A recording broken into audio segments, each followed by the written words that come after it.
मेरी जिंदगी का सबसे भयानक दिन था। अस्पताल के तेज जलते हुए सफेद बल्ब, आसपास चलती हुई मशीनों की बीप बीप करती आवाज और निकलते हुए लोग। मेरी आंखों में जमा होते आंसू, सब कुछ जैसे धुंधला हो रहा था। मैं अपने पापा के पास बेड के करीब बैठी उनकी सांसों को धीमा होते देख रही थी। डॉक्टर ने कहा था कि अगर तुरंत ऑपरेशन नहीं हुआ तो वो कुछ ही घंटे के मेहमान हैं, लेकिन मेरे पास पैसे नहीं थे। मैंने हर मुमकिन दरवाजा खटखटाया, हर खास इंसान से मदद मांगी, लेकिन कहीं से कोई उम्मीद नहीं मिली। हार कर मैं अस्पताल के कॉर्नर में सिर झुकाए रो रही थी जब किसी ने मेरा नाम लिया, माला। मैंने सिर उठाया तो सामने डॉक्टर आदित्य खड़े थे, अस्पताल के नामी सर्जन, बहुत ही खुशदिल इंसान। मगर उस पल उनकी आंखों में कुछ ऐसा था जो मुझे बेचैन कर गया। तुम्हारे पापा की हालत नाजुक है, मैं उनका ऑपरेशन कर सकता हूँ। मेरी आंखों में उम्मीद की रोशनी लौट आई। मैं तुरंत खड़ी हो गई। सच कह रहे हैं, प्लीज उनकी जान बचा लीजिए। आदित्य के होठों पर हल्की मुस्कान आई, मगर उस मुस्कान में एक अजीब सा रंग था। हाँ, लेकिन एक शर्त है। मेरा दिल जोर से धड़का। शर्त? उसने ठंडे लहजे में कहा, अगर ऑपरेशन के पैसे नहीं हैं तो एक रात मेरे साथ गुजार लो, मैं मुफ्त में ऑपरेशन कर दूंगा। मेरे पैरों तले से जमीन खिसक गई। मैं अविश्वास से उसे देख रही थी। मेरी आंखों में आंसू थे और दिल में डर।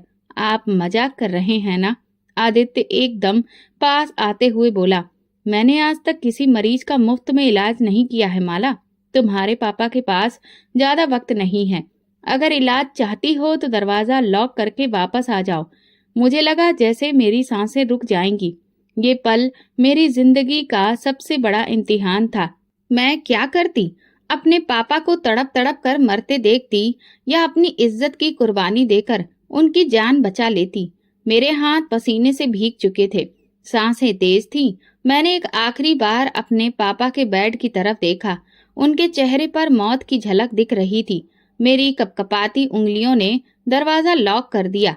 आदित्य के होठों पर अजीब सी मुस्कुराहट थी, जैसे मेरी बेबसी से मजे ले रहा हो। वो मेरी तरफ कदम बढ़ाने लगा। मेरी आंखों से आंसू बह रहे थे, दिल में घबराहट थी। मैंने सिसकते हुए भगवान को पुकारा, हे भगवान मेरी रक्षा करना। तभी अचानक दरवाजा जोर से खुला और अस्पताल के बाकी कर्मचारी अंदर दाखिल हो गए। आदित्य चौंक कर पीछे हट गया। मैं सदमे में खड़ी थी। मुझे समझ में नहीं आ रहा था कि ये सब कैसे हुआ। अपना दाग मिटाने के लिए आदित्य ने तुरंत ऐलान किया, मैं माला से शादी कर रहा हूँ। मुझे लगा जैसे मैं किसी अंधे ख्वाब में गिर गई हूँ। सब कुछ एक सपने की तरह हो रहा था। मैं एक लाल जोड़े में बैठी थी, मगर ये जोड़ा मेरे लिए किसी सफेद कफन जैसा था। मेरी आत्मा मर चुकी थी, दिल में सिर्फ नफरत थी। पंडित जी मंत्र पढ़ रहे थे और मैं खाली नजरों से सब देख रही थी। जैसे जैसे एक एक रस्म आगे बढ़ रही थी, वो मुझे मुस्कुराते हुए देख रहा था। मेरा जी चाह रहा था कि चीख कर कहूँ, मैं ये शादी नहीं करना चाहती, मगर मैं मजबूर थी। बड़ी मुश्किल से सिर झुकाकर मैं उसके साथ एक एक फेरा ले रही थी। शायद वो 7 फेरे मेरी जिंदगी की सबसे बड़ी कैद बनने वाले थे। शादी के बाद वो मुझे एक पुरानी मगर शानदार कोठी में ले आया। ये गांव की एक बड़ी सी हवेली थी। हवेली नमा कोठी, बड़े बड़े दरवाजे, पुरानी लकड़ी की खिड़कियां और ऊंची दीवारें। मुझे ये जगह कैद खाने की तरह लग रही थी। ये अब तुम्हारा घर है माला, आदित्य ने कहा, मगर उसकी आवाज में जबरदस्ती की जीत थी जो मेरे दिल में नफरत का तूफान पैदा कर रही थी। मैंने चिढ़ते हुए जवाब दिया, ये मेरा घर नहीं, मेरी कैद है। वो मेरी बात पर चुप रहा, जैसे मेरी नफरत की कोई परवाह ही नहीं। माला बेटी कैसी हो? एक बूढ़ी औरत ने मेरे सिर पर हाथ रखा। मैंने उनकी तरफ देखा। वो एक नरम मिजाज औरत लग रही थी, शायद आदित्य की कोई करीबी रिश्तेदार थी। हवेली के दूसरे लोग भी मेरे स्वागत के लिए इकट्ठा हुए थे। सबके चेहरे पर खुशी दिख रही थी, मगर मेरे दिल में एक ही सवाल था, उस आदमी ने मेरे साथ ऐसा क्यों किया? मेरे आसपास लोग जमा हो गए, मेरी तारीफें की जा रही थी, लेकिन मेरा दिल बिल्कुल खाली था। मैंने एक नजर आदित्य की तरफ देखा। वो चुपचाप सब देख रहा था, जैसे मेरी परेशानी को समझ रहा हो, मगर कुछ कहने के लिए तैयार न हो। ये कमरा तुम्हारा है? उसने एक बड़े कमरे की तरफ इशारा किया। मैं बिना कुछ कहे अंदर चली गई। कमरा बहुत खूबसूरत था। बड़ी खिड़कियों से बाहर गार्डन का नजारा दिख रहा था, मगर मुझे उससे कोई मतलब नहीं था। मैंने दरवाजा बंद किया और खुद को बेड पर गिरा दिया। मेरी आंखें आंसुओं से भर गईं। मैं अपने पापा की कमजोर हालत को याद कर रही थी। अस्पताल की वो रात, आदित्य की वो शर्त और वो बेबसी जिसने मुझे मजबूर कर दिया था। क्यों किया तुमने ऐसा? मैंने बड़बड़ाया। क्या उसके दिल में मेरे लिए कोई एहसास नहीं था? क्या वो वाकई एक जालिम इंसान था या फिर इसके पीछे कोई और कहानी छिपी थी? रात बढ़ने लगी लेकिन मुझे नींद नहीं आ रही थी। मैंने हवेली में चलने की कोशिश की। हर कमरे के बाहर पुराने से दरवाजे थे, दीवारों पर पुरानी तलवारें और खानदानी खंजर लगे थे। जैसे ही मैं हवेली के पीछे के हिस्से में जाने लगी, किसी ने पीछे से मेरा हाथ थाम लिया। चौंक कर पीछे देखा तो आदित्य खड़ा था। माला, वहां मत जाना। उसका लहजा सख्त था। क्यों? वहां क्या है? मैंने गुस्से से पूछा। उसकी आंखों में पल भर के लिए उलझन नजर आई। फिर धीरे से बोला, जो चीज ना जानो बेहतर है उनके पीछे नहीं जाना चाहिए। कहकर वो वापस चला गया और मेरे अंदर एक तंज पैदा हो गया। आदित्य खामोशी से कमरे में दाखिल हुआ। मैं पलंग के कोने पर बैठी हुई थी। सोच रही थी कि अब क्या होगा। क्या वो मेरी कुर्बानी चाहेगा? क्या मुझे उसके करीब जाना पड़ेगा? मेरे दिल में नफरत और खौफ की मिलीजुली भावना थी, मगर मेरी इच्छा के विरुद्ध वो मेरे करीब बैठा और संजीदगी से बोला, माला, मुझे तुमसे एक वादा लेना है। मैं हरकत में आ गई। कैसा वादा? उसने मेरी आंखों में झांकते हुए कहा, तुम हवेली के पिछले हिस्से में कभी नहीं जाओगी। मेरे माथे पर बल पड़ गए। क्यों? वहां ऐसा क्या है? उसके चेहरे पर एक पल के लिए अजीब सी सख्ती आई, जैसे मैंने कोई ऐसा सवाल पूछ लिया हो जो उसे बिल्कुल भी बर्दाश्त नहीं था। तुम्हें ये जानने की जरूरत नहीं, बस इतना याद रखो, वहां जाना मना है। उसका लहजा ऐसा था जैसे कोई बहुत बड़ा हुक्म दे रहा हो। मुझे उसकी ये सख्ती बिल्कुल बर्दाश्त नहीं हो रही थी। आखिर ऐसा क्या था जो वो मुझसे छुपा रहा था? मैं चुपचाप सिर हिलाने लगी, मगर मेरे दिल में बेशुमार सवाल पैदा हो चुके थे। रात के दूसरे पहर नींद मेरी आंखों से कोसों दूर थी। मैं करवटें बदलती रही, मगर दिल में वही सवाल उठ रहा था। हवेली के पिछले हिस्से में ऐसा क्या है जो आदित्य छुपाना चाहता है? मैंने हवेली के नक्शे को अपने मन में एक एक करके याद करना शुरू किया। मैंने ध्यान दिया कि जब दिन में मेहमान आए थे तब भी कोई उस तरफ नहीं गया था। यहाँ तक कि हवेली के नौकर भी उस हिस्से की तरफ देखने से बच रहे थे। मेरी बेचैनी बढ़ने लगी। अचानक रात की खामोशी में किसी के कदमों की आवाज सुनाई दी। मैंने धड़कते दिल के साथ कदम बढ़ाया और तभी दरवाजे के पास आई कदमों की आवाज हवेली के पिछले हिस्से की तरफ जा रही थी। मैंने धीरे से दरवाजा खोला और बरामदे में कदम रखा। ठंडी हवा मेरे चेहरे से टकराई, मगर मैंने परवाह नहीं की।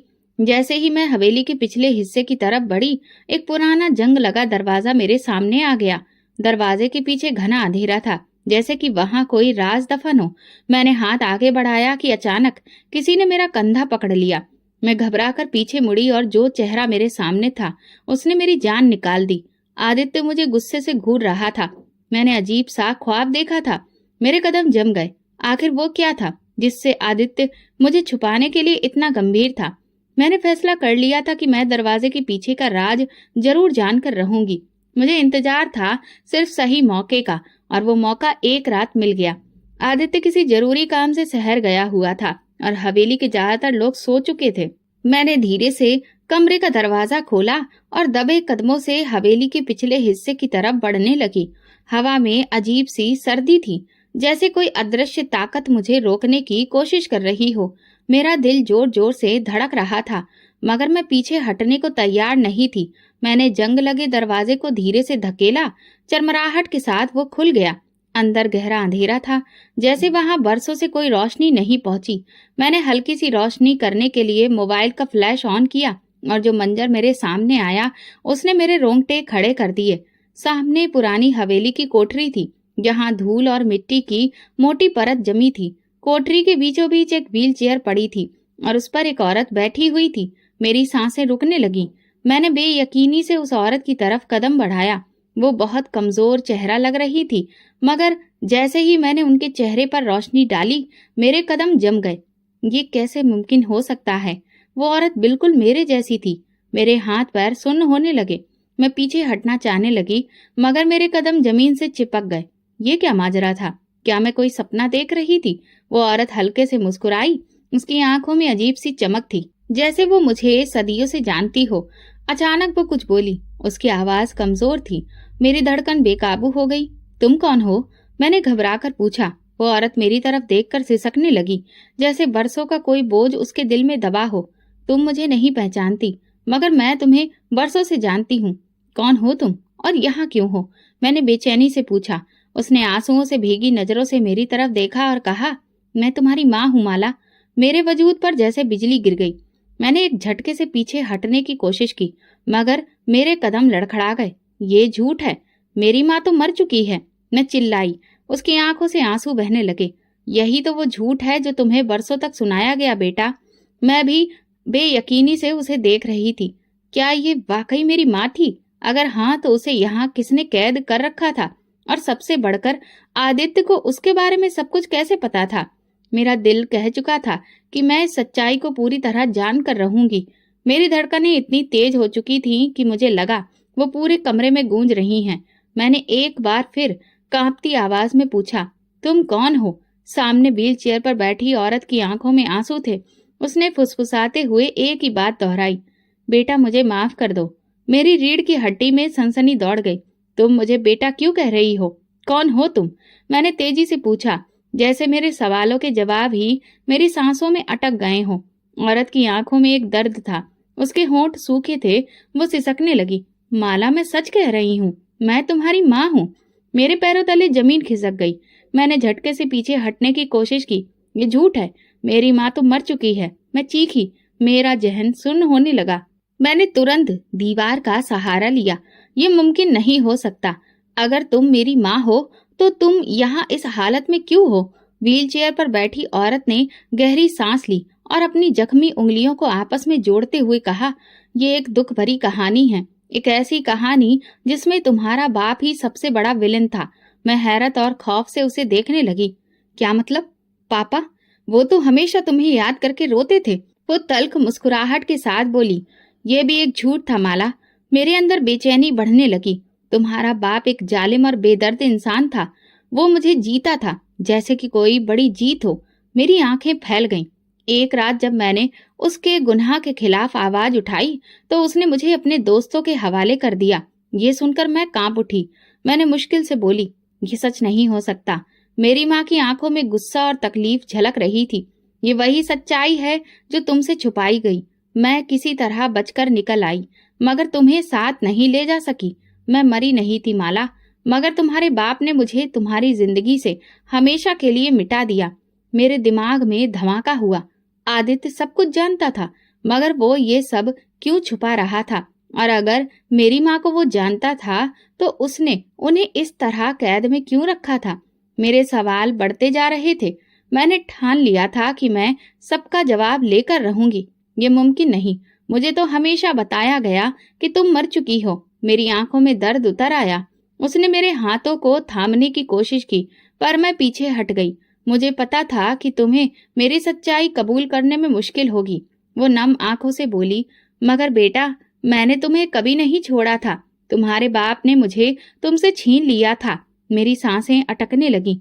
लेकिन पापा, वो तो हमेशा तुम्हें याद करके रोते थे, तुम्हारी तस्वीर के आगे बैठे रहते थे। माँ की आंखों में तीखी चमक आई। वो सब झूठ था माला। तुम्हारे बाप ने मुझे अपने दोस्तों के आगे हार दिया था। वो मुझे एक चीज समझता था, एक जायदाद, जिसे वो जब चाहता बेच देता। नहीं, मैंने कांपते हुए इनकार में सिर हिलाने लगी। ये सच नहीं हो सकता। माँ की आंखों में आंसू थे, मगर उनके शब्द मेरे दिल में उतर रहे थे। मैं बड़ी मुश्किल से दरिंदों के चुंगल से बचकर निकली थी, मगर मैं तुम्हें साथ नहीं ले जा सकी, क्योंकि तुम्हारा बाप तुम्हें भी मेरे खिलाफ कर चुका था। मुझे ऐसा लगा जैसे किसी ने मुझे जोर का झटका दिया हो। वो बाप जिसे मैं हमेशा अपनी ताकत समझती थी, हकीकत में मेरी जिंदगी का सबसे बड़ा धोखा निकला। मेरी आंखों के आगे धुंध छा गई। मुझे अपना बचपन याद आने लगा। वो रातें जब मैं अपने पापा से पूछती थी, पापा, माँ कहाँ चली गई? और वो हमेशा आंसू बहाकर कहते थे, वो हमें छोड़कर चली गई बेटा। मुझे याद आया कि कैसे हमारे घर की हर कीमती चीज बेची जा रही थी और कैसे पापा दिन ब दिन बिगड़ते जा रहे थे। मगर मैंने कभी सोचा ही नहीं था कि वो हकीकत में कैसे इंसान थे जिन्होंने अपनी ही पत्नी को दांव पर लगा दिया। अगर तुम बिक गई थी तो फिर यहाँ पर कैसे? मैंने दोबारा पूछा। माँ की नजरें झुक गईं। ये सब आदित्य की वजह से। आदित्य? मैंने पूछा। भला उसका इस सब से क्या रिश्ता है? माँ ने लंबी सांस ली और बोली, बेटा, ये वो सच है जो तुम्हें आदित्य ने अभी तक नहीं बताया, मगर वक्त आ गया है कि तुम सब कुछ जान लो। मेरे वजूद में आग लग गई थी। मैंने फैसला कर लिया था, अब मैं ये सच सहन नहीं करूंगी। मुझे वो दिन नहीं भुलाए भूलता जब मैंने अलमारी में छुपकर पापा को माँ की तस्वीर के आगे रोते देखा था। मुझे लगा था कि वो माँ को बहुत याद करते हैं, लेकिन आज मैं जान चुकी थी कि वो आंसू शायद दुख के नहीं बल्कि किसी और बोझ के थे, जुर्म के बोझ के। माँ ने मेरी तरफ देखते हुए कहा, माला, तुम्हें ये सब जानकर तकलीफ हो रही होगी, मगर ये सच है, तुम्हारे पिता ने मुझे छोड़ा नहीं था, बल्कि मुझे सिर्फ एक चीज समझकर दूसरे आदमी को सौंप दिया था। मैंने कहा, नहीं, वो ऐसे नहीं हो सकते। वो हमेशा कहते थे कि वो मुझे सबसे ज्यादा मोहब्बत करते हैं। उन्होंने मुझे कभी कुछ होने नहीं दिया। माँ ने फिर से तीखी मुस्कान के साथ कहा, बेटा, कभी कभी लोग एक बच्चे के सामने अच्छा बनने के लिए सब कुछ करते हैं, मगर उनके असली चेहरे छुपे रहते हैं। तुम्हारे पिता ने जो किया वो माफ करने के काबिल नहीं। क्या तुम्हें कभी शक नहीं हुआ? माँ ने धीरे से पूछा। मैंने गहरी सांस ली। पापा ने कभी भी तुम्हारे बारे में ज्यादा बात ही नहीं की। वो हमेशा कहते थे कि वो तुम्हें याद नहीं करना चाहते। अगर मैं जिद करती तो वो गुस्सा हो जाते, क्योंकि वो डरते थे कि कहीं मुझे असली सच्चाई पता ना चल जाए। माँ ने गंभीरता से कहा। मेरे मन में एक और सवाल उठा, आदित्य का इस समय क्या किरदार था? आदित्य ने तुम्हें यहाँ पर क्यों रखा? मैंने आखिर पूछ ही लिया। माँ की आंखों में एक अजीब सी चमक आई। वो बोली, यही वो सवाल है जिसका जवाब तुम्हें खुद आदित्य से लेना होगा। मेरा गुस्सा बढ़ने लगा। आदित्य ने मेरे साथ जबरदस्ती की है, मेरे माँ बाप के बारे में सब सच छुपाया और मेरी माँ को कैद करके रखा। आखिर वो चाहता क्या है? अब मैं ये खेल खत्म करने को तैयार थी। मेरे वजूद में जैसे आग भड़क रही थी। माँ से मिली सच्चाई ने मेरे अंदर जज्बातों की जंग छेड़ दी थी, जिसे मैं रोक नहीं पा रही थी। मैं जिसे अपना रखवाला समझती थी, वही जालिम निकला, और जिसे मैं अपना सबसे बड़ा दुश्मन समझ रही थी, वो जाने किस राज में लिपटा हुआ था। मुझे बस एक ही इंसान से जवाब चाहिए था, आदित्य। मैं गुस्से से भरी हुई हवेली में आदित्य को तलाशने लगी। वो बरामदे में खड़ा था, जैसे कि उसे मेरे आने का पहले से अंदाजा हो। मैं तेजी से उसके पास गई और चीख कर बोली, तो मुझे सच बताओ, मेरी माँ को तुमने कैद क्यों कर रखा है? और मेरे पापा के बारे में जो कुछ मैंने सुना, वो क्या सच है? आदित्य चुपचाप खड़ा रहा। उसकी आंखें गहराई में डूबी हुई थीं। मैंने बेचैनी से कहा, बोलते क्यों नहीं हो? क्या तुमने वाकई मेरी माँ को कैद कर रखा है? क्या तुम जानते थे कि मेरे पापा ने उनके साथ क्या किया? मैंने उसके बाजू को झिंझोड़ा। वो कुछ कहने के लिए मुंह खोलने ही वाला था, मगर फिर रुक गया। माला, तुम अभी कुछ नहीं समझोगी, उसने धीरे से कहा। क्या मतलब कुछ नहीं समझूंगी? ये जो सच्चाई है, तुमने मुझसे सब कुछ छुपाया है, तुमने मेरे साथ जबरदस्ती की, मुझे अपनी जिंदगी में खींच कर ले आए, मगर कभी नहीं बताया कि मेरी माँ जिंदा है। तुमने मुझे झूठ के सहारे जीने नहीं दिया। आदित्य ने मेरी बात सुनी, मगर वो चुप था। उसकी आंखों में ऐसा डर था जिसे मैं समझ नहीं पा रही थी। तुमने मुझे इस्तेमाल किया आदित्य, मैंने गुस्से से कहा। पहले मेरे पापा ने मेरी माँ के साथ ऐसा किया, और अब तुमने मेरे साथ।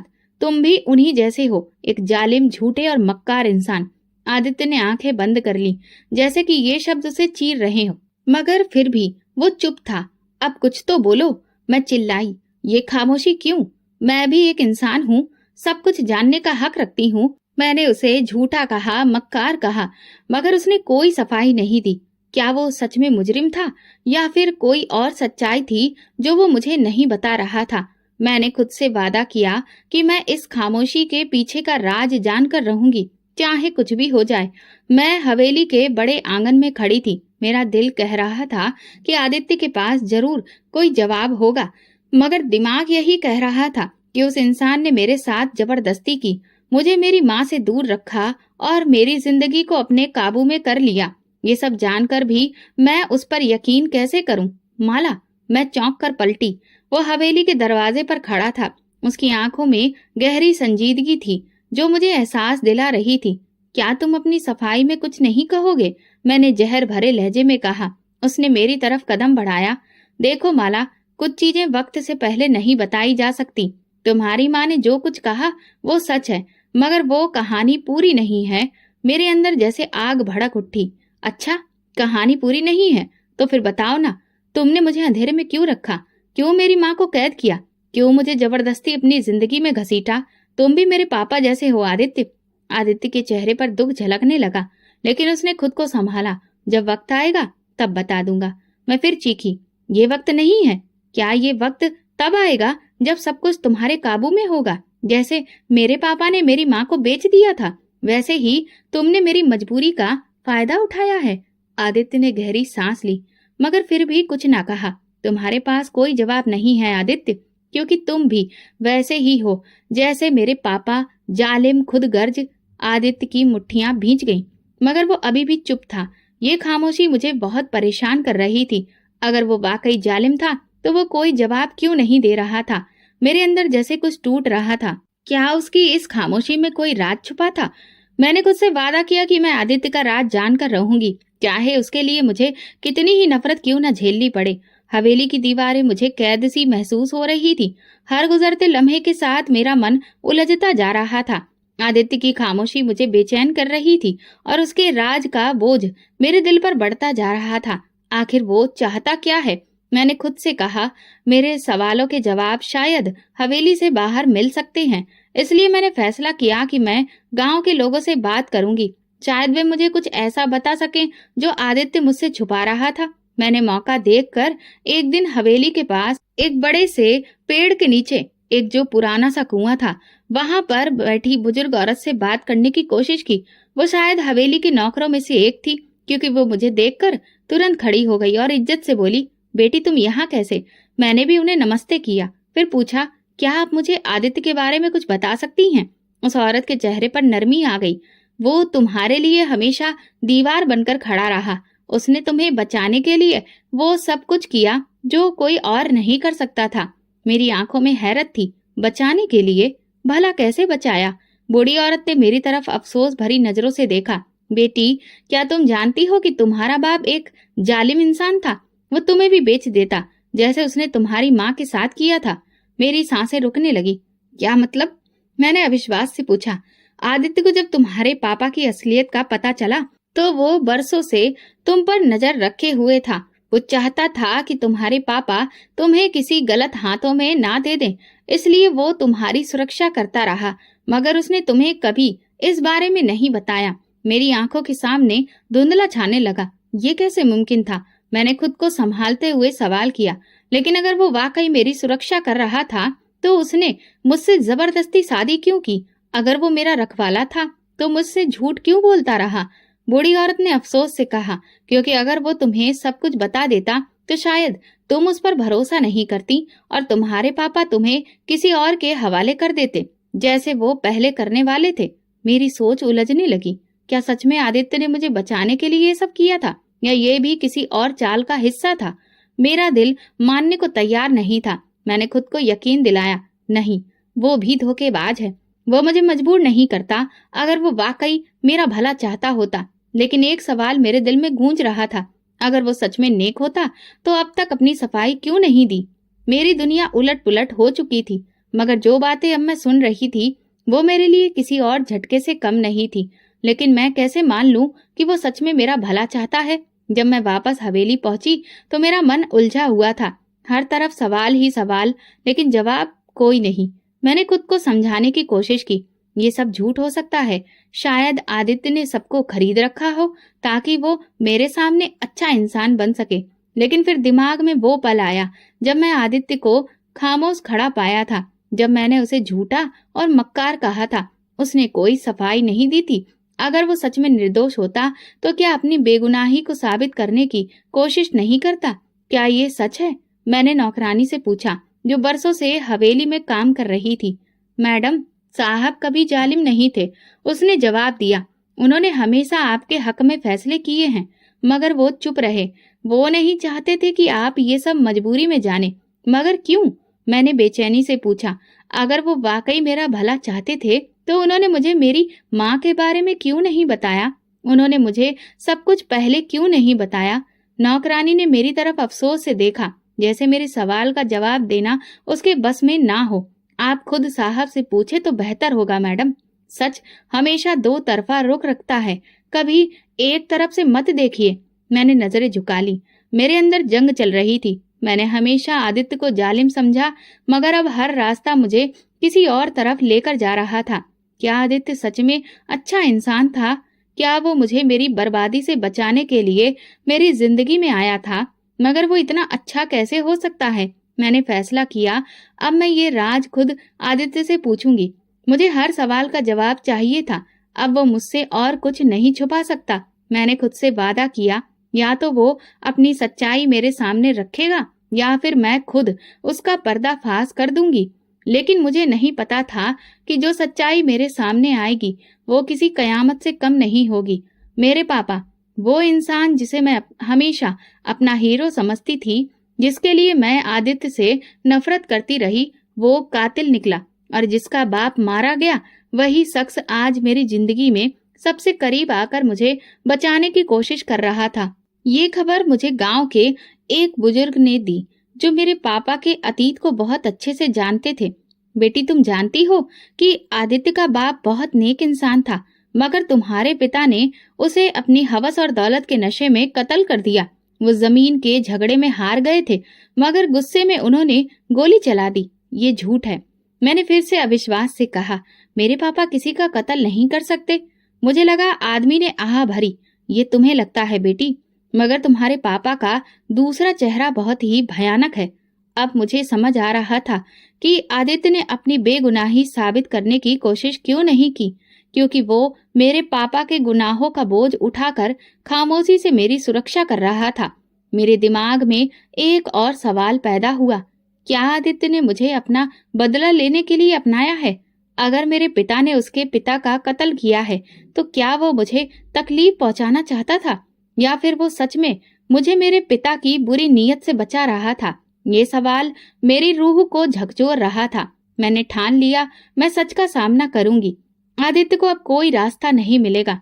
मैं उसके सामने खड़ी होकर उससे सीधे सवाल करूंगी। मेरी माँ की आंखों में दर्द की गहराई परछाई थी।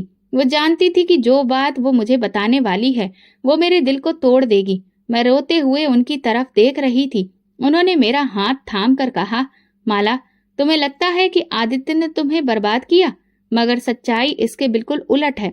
उसने अपनी पूरी जिंदगी तुम्हारे लिए कुर्बान कर दी। मैंने हैरानी और बेचैनी से माँ की तरफ देखा। क्या कुर्बानी? वो इंसान जिसने मुझसे जबरदस्ती शादी की, जिसने मेरी माँ को कैद में रखा, जिसने मेरे पापा की सच्चाई मुझसे छुपाई, क्या वो मेरी खातिर कुर्बानियां दे रहा था? मैंने दुख से मुस्कुराकर कहा, बेटा, तुम जैसे अपने बाप को समझ रही हो, वो तुम्हारी सुरक्षा के लिए था। तुम्हें नहीं पता कि तुम्हारे बाप ने तुम्हारी जिंदगी को किस खतरे में डाल दिया था। अगर आदित्य न होता तो तुम्हारी किस्मत मेरी जैसी हो सकती थी। मेरा शरीर सुन्न होने लगा। माँ ने गहरी सांस ली और बोली, जब तुम्हारा बाप मेरे साथ जुल्म कर रहा था, तब आदित्य के पिता ने मेरी मदद करने की कोशिश की थी। वो एक अच्छे इंसान थे, मगर तुम्हारे पिता ने उनसे दुश्मनी पाल ली। जब आदित्य के पिता का कत्ल हुआ, तब से आदित्य ने बदले की आग में नहीं, बल्कि तुम्हारी सुरक्षा के सबसे मुश्किल रास्ते को चुना। लेकिन क्यों? मैंने बेसब्री से पूछा। क्योंकि तुम्हारा बाप तुम्हें भी बेचने वाला था, माला। माँ की आवाज लड़खड़ा गई। आदित्य को जब इसका पता चला, तो उसने तुम्हें बचाने के लिए सब कुछ किया जो वो कर सकता था। उसने बरसों तक तुम्हें अपनी नजरों से ओझल नहीं होने दिया। वो तुम्हें हर खतरे से बचाने के लिए साए की तरह तुम्हारे साथ रहा। मेरी आंखों में आंसू आ गए। लेकिन उसने ये सब पहले क्यों नहीं बताया, माँ? माँ ने दुखी होकर कहा, क्योंकि वो नहीं चाहता था कि तुम ये सब सुनकर मजबूरी में उसकी एहसानमंद बनो। वो चाहता था कि तुम अपनी मर्जी से उसकी सच्चाई पहचानो, ना कि किसी मजबूरी में। मेरा दिल अभी तक आदित्य की हकीकत जानकर उलझन में पड़ा था। मैंने जिसे जालिम समझा, वो तो मेरा भला चाहने वाला निकला, और जिसे मैंने अपना रखवाला समझा, वो सबसे बड़ा मुजरिम था। लेकिन अभी मुझे एक और हकीकत का सामना करना था। रात के किसी पहर हवेली के एक नौकर ने आकर खबर दी कि मेरे पिता को होश आ गया है, वो अस्पताल में हैं और मुझसे मिलना चाहते हैं। मैं फौरन वहां जाने के लिए तैयार नहीं थी।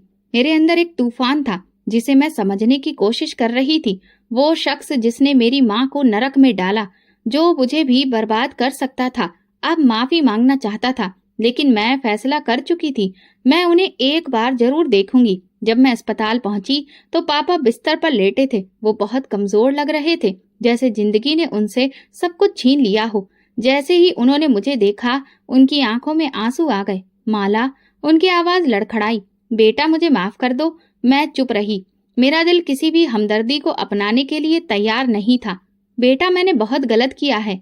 तुम्हारी माँ के साथ बहुत बुरा किया। मैंने तुम्हारी जिंदगी बर्बाद करने की कोशिश की। मैं एक लालची और कमजोर इंसान था। वो रोते जा रहे थे। क्या आप जानते हैं आपने क्या किया? मेरी आवाज बर्फ की सिल की तरह सख्त थी। आपने मेरी माँ को नरक में झोंक दिया। आपने एक मासूम औरत की जिंदगी तबाह कर दी, और जब वो आपसे बच निकली तब आपने मुझे भी बर्बाद करने की कोशिश की। माला, मैं अंधा हो गया था। वो गिड़गिड़ाने लगे। अब जब मेरी जिंदगी खत्म होने को आई है तो मुझे अपनी गलती का एहसास हो रहा है। बेटा प्लीज। मैंने उनकी तरफ देखा, मगर मेरे दिल में कोई नरमी नहीं थी। नहीं पापा, मेरी आवाज मजबूत थी। आपने अपनी जिंदगी में जो बीज बोया है वही अब काटना पड़ेगा। मैं आपको माफ नहीं कर सकती। ये कहकर मैं पलटी और वहां से चली गई, क्योंकि मैं जान चुकी थी कुछ गुनाह माफी के काबिल नहीं होते। हवेली में वापस आकर मैंने फैसला कर लिया कि अब आदित्य से खुलकर बात करनी होगी। वो खड़ा था वहां जहां वो खामोशी से किसी गहरी सोच में डूबा था। आदित्य, मैंने कहा। वो पलटा। उसकी आंखों में वही गहराई और संजीदगी थी जो मुझे हमेशा बेचैन करती थी। तुम्हें सच छुपाने का कोई हक नहीं था, मैंने गुस्से में कहा। अगर तुम वाकई मेरे रखवाले थे तो तुमने मुझे पहले क्यों नहीं बताया? तुमने मेरे साथ जबरदस्ती क्यों की? आदित्य ने गहरी सांस ली, जैसे वो ये बात कहने के लिए बरसों से तैयार हो। माला, मैं तुम्हें तुम्हारे पापा की तरह किसी और जालिम के हाथों में नहीं जाने देना चाहता था। उसकी आवाज धीमी थी मगर मजबूत थी। तुम्हें अंदाजा नहीं है कि तुम्हारे पापा ने तुम्हारे साथ क्या करने का फैसला कर लिया था। मेरी सांसें रुकने लगी। क्या मतलब? मेरी आवाज कांप गई। आदित्य ने मेरी तरफ देखा और कहा, तुम्हारे पापा तुम्हें एक जालिम दोस्त के हवाले करने वाले थे, जैसे उन्होंने तुम्हारी माँ के साथ किया। जब मुझे ये पता चला तो मैंने तुम्हें बचाने के लिए वो सब किया जो मैं कर सकता था। अगर मैं तुम्हें जबरदस्ती ना लाता तो वो तुम्हें कहीं और बेच देते। मेरे पैरों के नीचे से जमीन खिसक गई। ये सच है? मेरी आवाज लड़खड़ा गई। आदित्य ने धीरे से सिर हिलाया। हाँ, और मैं चाहता था कि तुम अपनी मर्जी से मेरे साथ रहो, जबरदस्ती नहीं। मगर जब तुम्हें मेरे इरादों पर यकीन नहीं था तो फिर मैं तुम्हें कैसे समझाता? मेरा दिल बदलने लगा। मेरे अंदर कुछ टूट कर बिखरने लगा। मैंने हमेशा आदित्य को गलत समझा, मगर वही तो मेरा रखवाला था। मैंने उसे धोखेबाज कहा, लेकिन वो मेरे पापा के भयानक अंजाम से बचाने के लिए हर कुर्बानी देता रहा। मेरा दिल पूछ रहा था, क्या मैं सच में आदित्य को गलत समझ रही थी? मेरे मन में एक और धमाका हुआ।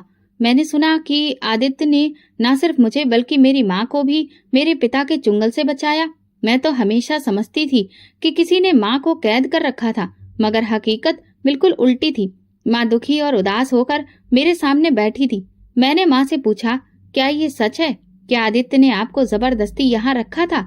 माँ ने मेरी तरफ देखा और बोली, अगर आदित्य ना होता तो मैं कभी जिंदा ना रहती। मगर माँ, मैं तो हमेशा समझती रही कि वो गलत है, जालिम है। उसने आपको कैद कर रखा है। माँ ने अफसोस भरी मुस्कुराहट के साथ कहा, यही तो उसकी सबसे बड़ी कुर्बानी थी। उसने सबको अपना दुश्मन बनने दिया, लेकिन हमें सुरक्षित रखा। मैंने अतीत के दरवाजे खोले। जब मैं तुम्हारे पिता के जुल्म से किसी तरह बचकर निकली तो दर दर भटक रही थी। मुझे कोई पनाह नहीं मिल रही थी। मैं भागती रही, छुपती रही, मगर तुम्हारे पिता के लोग मेरे पीछे पड़े थे। वे मुझे खत्म करना चाहते थे ताकि मैं वापस जाकर उनके गुनाहों का पर्दाफाश ना कर दूं। मेरी आंखों में आंसू आ गए। फिर एक दिन आदित्य मेरे सामने आया। मैं उसे नहीं जानती थी, मगर उसकी आंखों में सच्चाई थी।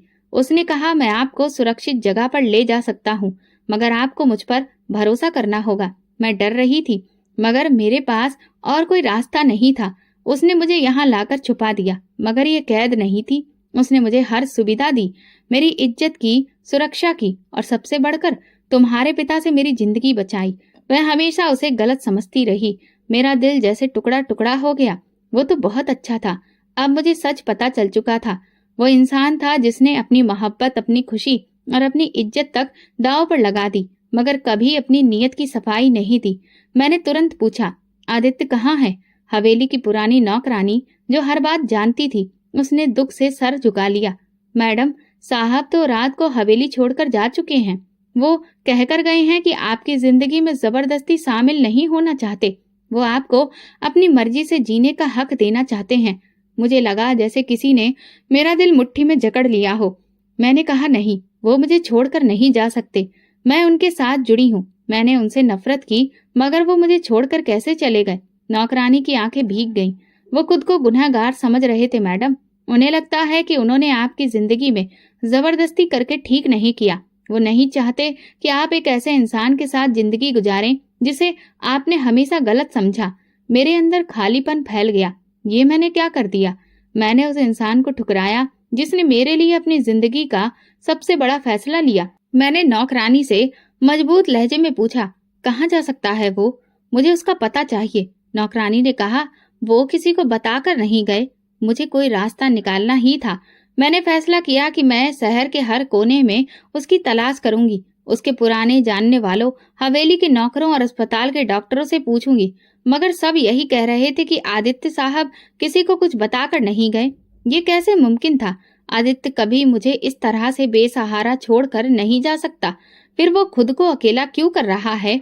तभी मुझे याद आया कि बचपन में आदित्य अक्सर एक वीरान इलाके में जाया करता था, जहां उसके पिता का पुराना फार्म हाउस था। ये बात मुझे घर के पुराने नौकर ने बताई थी। मेरी गाड़ी सुनसान रास्ते पर दौड़ रही थी। शाम ढल रही थी। हर तरफ सन्नाटा था। जैसे ही मैं फार्म हाउस के पास पहुंची, दरवाजा हल्का सा खुला नजर आया। मैं बेचैनी से अंदर गई। वहां एक पुरानी कुर्सी पर आदित्य खामोशी से बैठा था। मेरी आहट पर उसने सिर उठाया। जैसे ही उसकी नजर मुझ पर पड़ी, वो हैरानी से बोला, तुम? मैं गुस्से और दर्द के साथ बोली, तुमने सोचा भी कैसे कि मुझे छोड़कर चले जाओगे और मैं तुम्हें ढूंढ नहीं पाऊंगी? वो चुप रहा, जैसे उसे यकीन नहीं आ रहा हो कि मैं सच में उसके सामने खड़ी हूँ। तुम मुझसे क्यों दूर जा रहे थे आदित्य? मेरी आवाज लड़खड़ा गई। उसने आंखें झुका ली और धीमे से कहा, क्योंकि मैं तुम्हारी जिंदगी पर बोझ नहीं बनना चाहता था माला। मुझे ऐसा लगा जैसे किसी ने मेरे दिल पर वार किया हो। तुम बोझ नहीं आदित्य, तुम मेरी सबसे बड़ी सच्चाई हो। मैंने कहा, मैं तुम्हें सजा देने नहीं आई आदित्य, मैं तुम्हारी कुर्बानी को अपनाने आई हूँ। मेरी आवाज भर आई थी। आदित्य की आंखों में हैरानी और यकीन का अजीब सा मेल था। वो मुझे ऐसे देख रहा था जैसे बरसों से मेरी ये बातें सुनने को तरस रहा हो। माला, क्या तुम सच में मेरे साथ रहना चाहती हो? जबरदस्ती के बिना, सिर्फ अपनी मर्जी से? आदित्य ने पूछा। मैंने मुस्कुराकर कहा, हाँ आदित्य, अब की बार मैं अपनी मर्जी से आई हूँ। आदित्य ने मेरा हाथ थाम लिया और मैंने महसूस किया कि मेरी अंधी मोहब्बत ने आखिरकार रोशनी को देख लिया था। दोस्तों, अगर आपको हमारी कहानी पसंद आई हो तो कमेंट करके जरूर बताइए। वीडियो को लाइक करें और ज्यादा से ज्यादा शेयर करें। अगर आप चैनल पर नए हैं तो सब्सक्राइब जरूर करें और नोटिफिकेशन बेल दबाएं ताकि अगली अपडेट सबसे पहले आपको मिले। धन्यवाद।